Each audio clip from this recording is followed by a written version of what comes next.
ದೆಹಲಿ ಸ್ಫೋಟದ ಬಳಿಕ ರಾಜ್ಯದಲ್ಲೂ ಕೂಡ ಹೈ ಅಲರ್ಟ್. ಎಲ್ಲಾ ಜೈಲುಗಳಲ್ಲಿ ಇರುವಂತಹ ಶಂಕಿತರು ಟೆರರಿಸ್ಟ್ ಲಿಸ್ಟ್ ಅನ್ನು ಕೊಡಿ.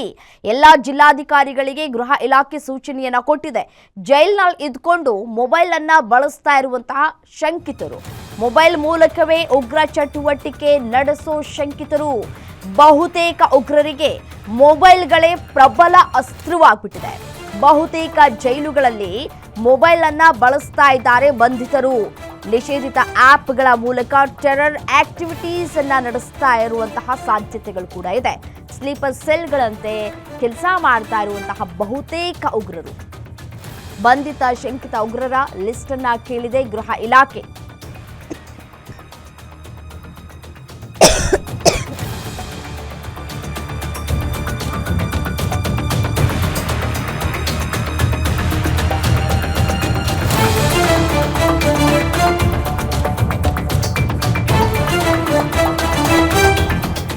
ಇತ್ತೀಚೆಗಷ್ಟೇ ಪರಪ್ಪನ ಅಗ್ರಹಾರ ಜೈಲಿನಲ್ಲೂ ಕೂಡ ಶಂಕಿತ ಉಗ್ರ ಮೊಬೈಲ್ ಅನ್ನ ಇಟ್ಕೊಂಡು ಮೊಬೈಲ್ ಅನ್ನ ಬಳಕೆ ಮಾಡ್ತಾ ಇದ್ದ, ಮತ್ತೆ ಏನೋ ಉಡಾಫೆ ಉತ್ತರಗಳನ್ನ ಕೂಡ ನೀಡ್ತಾ ಇದ್ದ.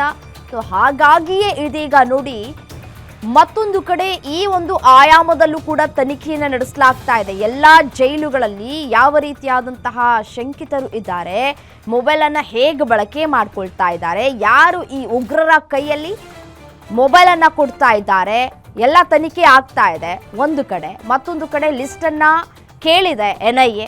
ದೃಶ್ಯದಲ್ಲಿ ಗಮನಿಸ್ತಾ ಇದ್ದೀರಿ, ಉಗ್ರರ ಕೈಯಲ್ಲಿ ಯಾವ ರೀತಿಯಾಗಿ ಮೊಬೈಲ್ ಇದೆ, ಮೊಬೈಲ್ಗಳನ್ನ ಹೇಗೆ ಬಳಕೆ ಮಾಡ್ಕೊಳ್ತಾ ಇದ್ದಾರೆ, ಇವರ ಚಟುವಟಿಕೆಗಳನ್ನ ಕೂಡ ಗಮನಿಸ್ತಾ ಇದೆ NIA. ಇವರು ಯಾವ ರೀತಿಯಾಗಿ ಆಕ್ಟಿವ್ ಆಗಿದ್ದಾರೆ, ಈ ಒಂದಷ್ಟು ಆ್ಯಪ್ಗಳನ್ನು ಅವರು ಬಳಕೆ ಮಾಡ್ಕೊಳ್ತಾ ಇದ್ದಾರೆ, ಅದು ಕೂಡ ನಿಷೇಧಿತ ಆ್ಯಪ್ಗಳ ಮೂಲಕ ಆಕ್ಟಿವ್ ಆಗಿದ್ದಾರೆ ಅನ್ನುವಂತಹ ಮಾಹಿತಿ ಸಿಕ್ಕಿದೆ.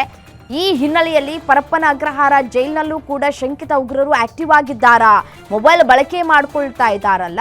ಸೊ ಹಾಗಾಗಿ ಅವ್ರಿಗೆ ಒಂದು ಮೊಬೈಲ್ ಸಿಕ್ಕಿದ್ರೆ ಸಾಕು, ಏನು ಬೇಕಾದರೂ ಮಾಡ್ತೀವಿ ಅನ್ನುವಷ್ಟರ ಮಟ್ಟಿಗೆ ಅವರು ಒಂದಷ್ಟು ಆ್ಯಪ್ಗಳನ್ನು ರೆಡಿ ಮಾಡ್ಕೊಂಡಿರ್ತಾರೆ.